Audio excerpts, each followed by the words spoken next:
Tracy. Good morning, gentlemen.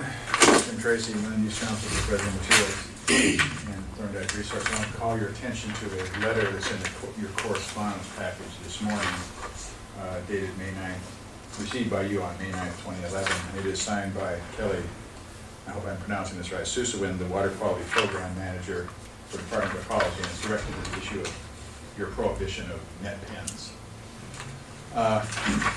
I call it to your attention for two reasons. One, it outlines why you are highly probable to lose should you continue your net pen prohibition in any subsequent challenge before the Growth Management Hearing Board or the courts. You're going to pay some legal fees to do this. And I really think you want to be careful about how you go forward with whatever response to the Department of Ecology you make on this issue to avoid those additional legal costs. This letter also outlines the reasons why you are highly probable to lose with regard to the other water-dependent uses that you have prohibited in your locally adopted shoreline master program.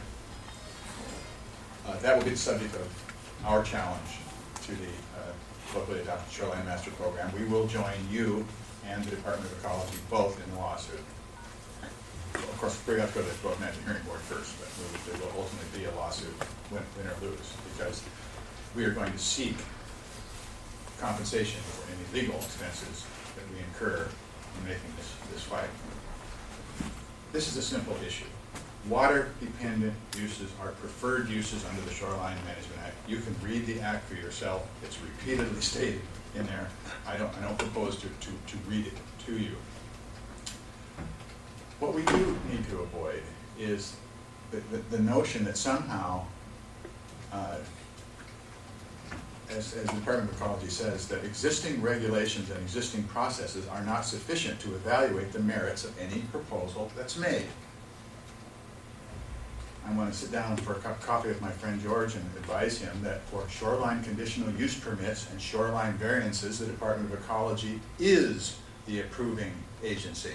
You are not. You make a recommendation to DOE on those two permits, and they decide whether or not to accept or revise them. But this is an issue that really should be settled now rather than before the Growth Management Hearing Board and the courts. It appears to me to be a straightforward, simple legal analysis, and I would encourage you to discuss the matter specifically with your county prosecutor. Thank you. Thank you, Mr. Tracy.